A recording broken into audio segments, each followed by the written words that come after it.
बर' माहारिनि थाखाय जि संग्राम बड'लेण्ड संग्राम बे बड'लेण्ड संग्रामा जोंनि राजखान्थि अधिकार जोंनि सामाजिक अधिकार जोंनि सोलोंथाइनि अधिकार जोंनि हारिमु राव हारिमुखौ हमनायनि अधिकारखौ लानानैनो जों संग्राम खालामदोंमोन थाङै थाङै जुदि जोङो संबिधानिकभाबै जोंनो बानायनाय जुदि जोंनि सेल्फ डिटारमिनेसन बे बिटिएडियानो जाया मानो जोंनि दानि बिटिआरानो जाया मानो बे जोंनि सेल्फ डिटारमिनेसनखौ जों जुदि जोंनि राव हारिमु थुनलाइखौ लानानै जोंनि एक्जिस्टेन्सखौ लानानै जोङो बर' माहारिनि थैनाय थांनायखौ लानानै जुदि जोङो राजनीतिक अधिकारखौनो मोनाबा जोंनि जायगायाव जोङो बिटिएडि बा दानि बिटिआर सुक्ति खालामनानै मा लाब जागोन बेनिखायनो थांनाय 11 आगस्ट 11 आगस्ट भारतनि इलेक्शन कमिशनार अफ इन्डिया थांनाय जुन दाननि 20 अक्ट'आव जि मोनसे डेलिमिटेशन प्रसेस भारतनि संबिजितनि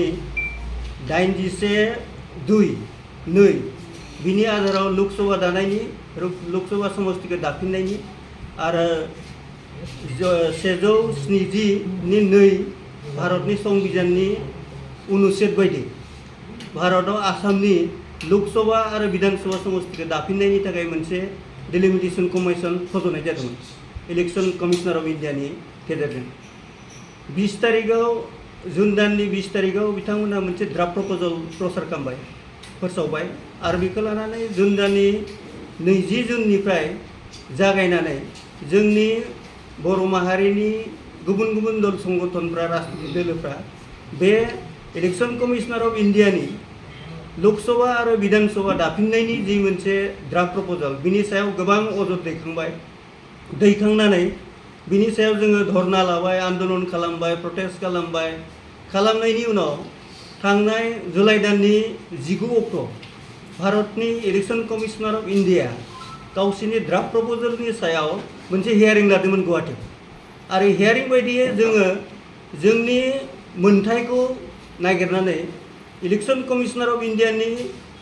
जि बिथांमोननि ड्राफ्ट प्रप'जालनि सायाव जोङो अजदखौ जों थोंजोङै बिथांमोननो हियारिंआव जों होदोंमोन आरो बिनि सिगां जों डिसि बा सोरबा इलेक्शन कमिशनार अफ इन्डियाखौ दिल्लीयाव थांनानै लोगो हमहैदोंमोन आरो लोगो हमनायनि उनाव थाङै ड्राफ्ट प्रप'जालाव जिखिनि बिथांमोना भारतनि संबिजितनि 81(2) अनुच्छेदनि बायदियै आरो 170 अनुच्छेदनि बायदियै पार्लियामेन्टारि कन्स्टिटिउन्सि आरो एसेम्बलि कन्स्टिटिउन्सिखौ जि दाफिननायनि जि प्रप'जालनि सायाव जि मोनसे बिथांमोना ड्राफ्ट प्रप'जाल होदोंमोन बे ड्राफ्ट प्रप'जालानो थांनाय नैबे 11 आगस्ट 2023 मायथाइयाव बिथांमोना जि फाइनाल मोनसे ड्राफ्ट प्रप'जाल खालामबाय बिनि सायाव जोंहा गोबां अजद दं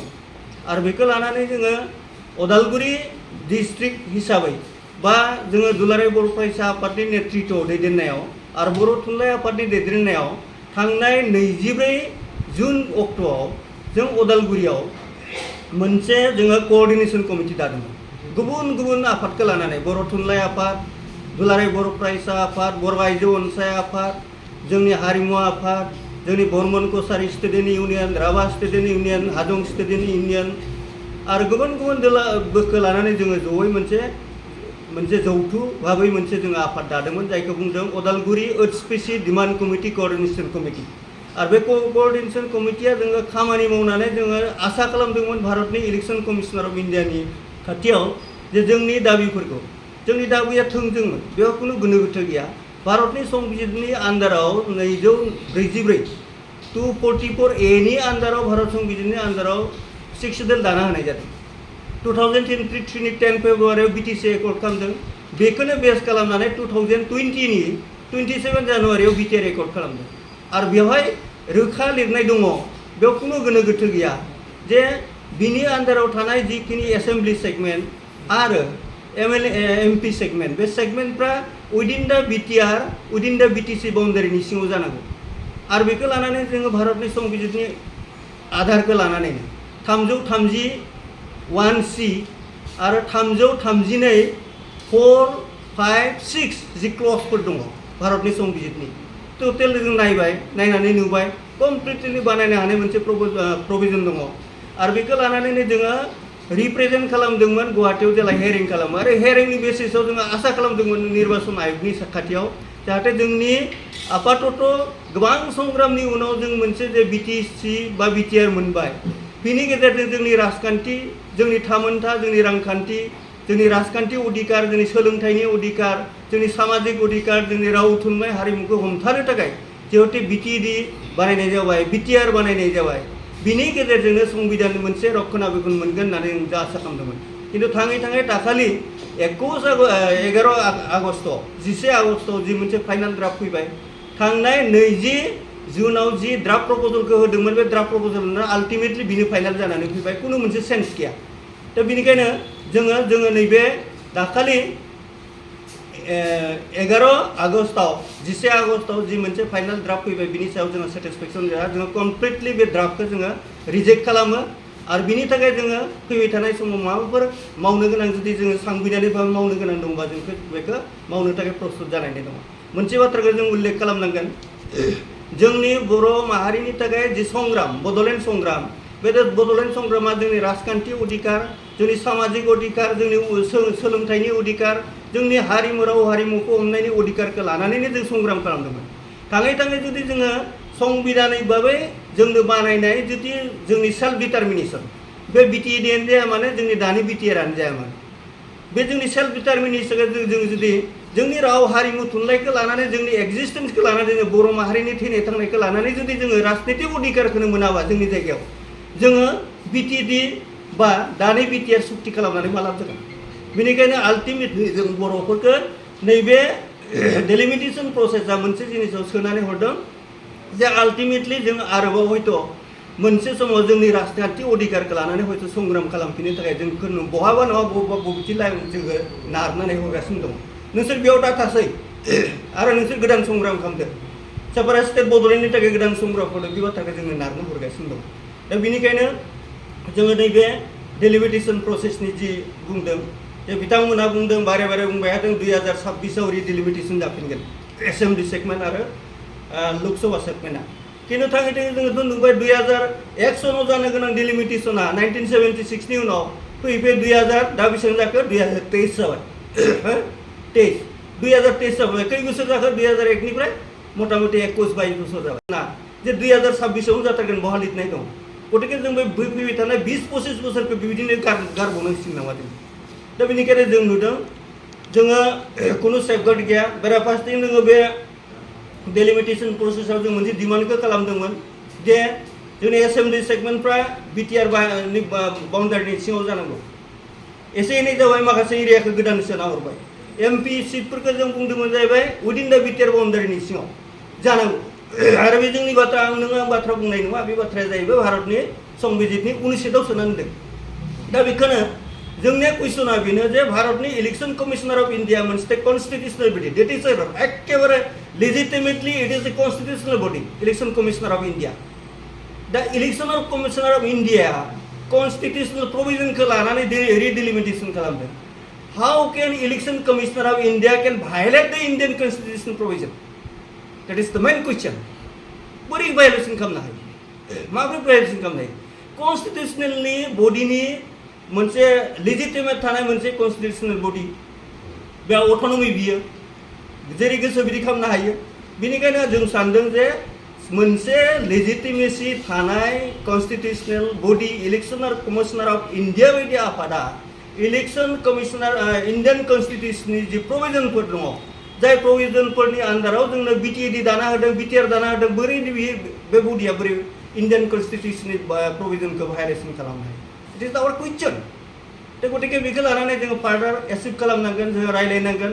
रायलायनानै जों बेखौ आरो फैबाय थानाय समाव बोरै लांनो हायो, जोंनि कन्स्टिट्यूशनल प्रभिजनखौ बोरै बेयाव सेक्युर्ड खालामनो हायो। आं दहायनो बुंदों, जोङो जुदि पलिटिकेलि सेक्युर्ड नङाबा जोंनि राव हारिमु थुनलाइ, जोंनि एक्जिस्टेन्स, जोंनि डिगनिटि, जोंनि आइडेन्टिटि, बे गासैबो जिनिसा गोमालांगोन।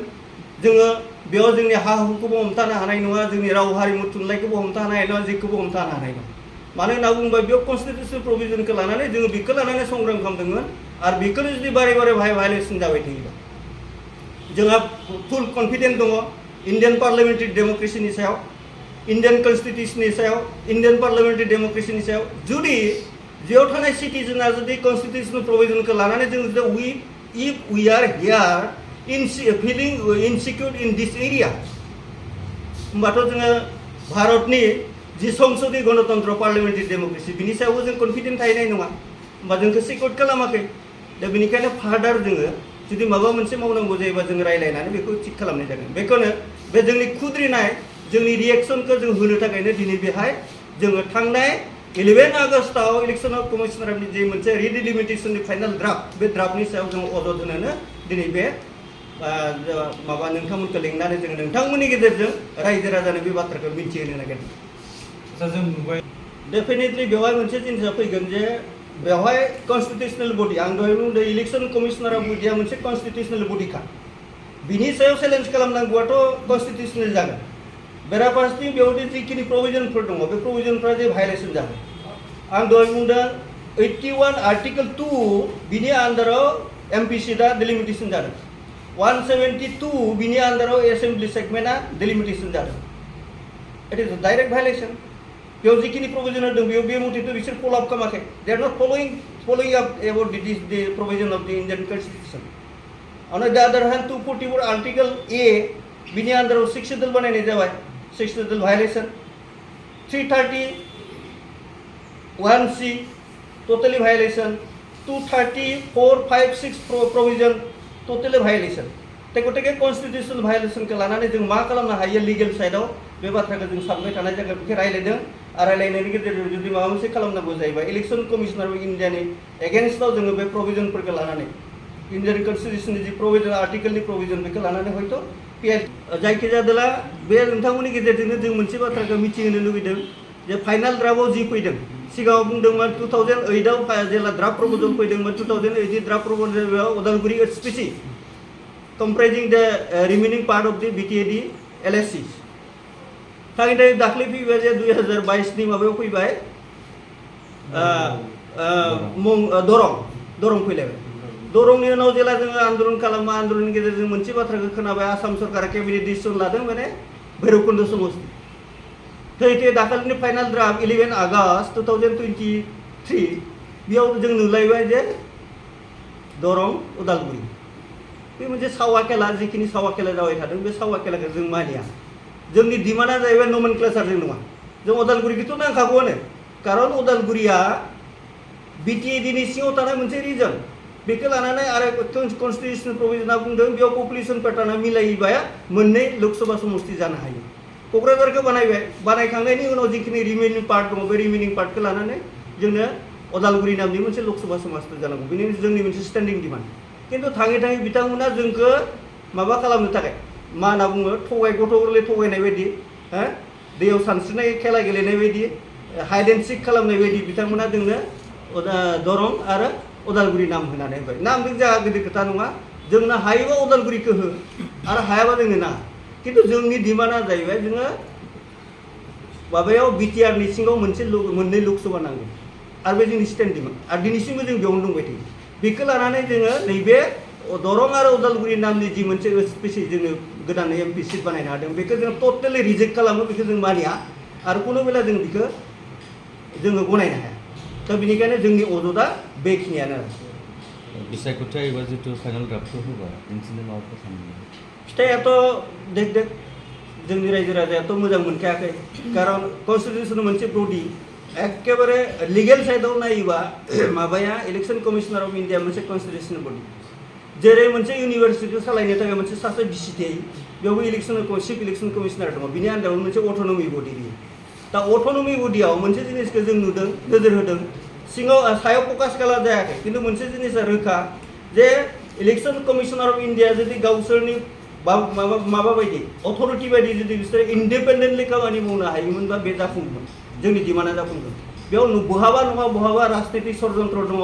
बेयाव पलिटिकेल इन्टारभेनसन दङ जों बेखौ हमनो हादों पलिटिकेल इन्टारभेनसना दंथारो कंग्रेस थायोबा कंग्रेसआबो खालामो बिजेपि थायोबा बिजेपिखौ खालामो सोरबाबो खालामो दा बेनिखायनो पलिटिकेल इन्टारभेनसनखौ जेलासिम इन्डियान डेम'क्रेसियाव पार्लियामेन्टारि डेम'क्रेसियाव बे पलिटिकेल इन्टारभेनसना जागोन कुनु बेला जोंनि सिटिजेनफ्रा जों राइट लेजिटिमेसिखौ लानानै जों जास्टिफिकेसन मोननाय नङा दा बेनिखायनो जों लुगैजायो जे बेयाव पलिटिकेल इन्टारभेनसना टटेलि बिनिफ्राय गोजान जानांगौ आरो इलेक्शन कमिशनार अफ इन्डियाखौ सल्लि गावसिनि जि रेसपन्सिबिलिटिखौ जों सल्जार खालामनानै बिथांमोना खालामनांगौ बेराफारसेथिं बेखौ लानानै बयबो मिथिबाय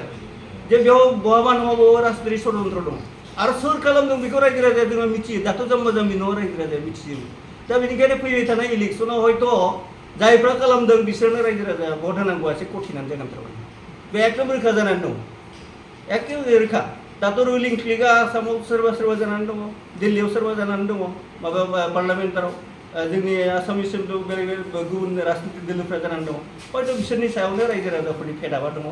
निस्सय फैबाय थानाय बोथोराव हयथ' रायजो राजाया बिनि फिथाइखौ होगोन होननानै सानो फैबाय थानाय फर्टकामिं इलेक्सनाव बिनि फिथाइखौ बिथांमोना मोनगोन होननानै जोङो आसा थिदों आरो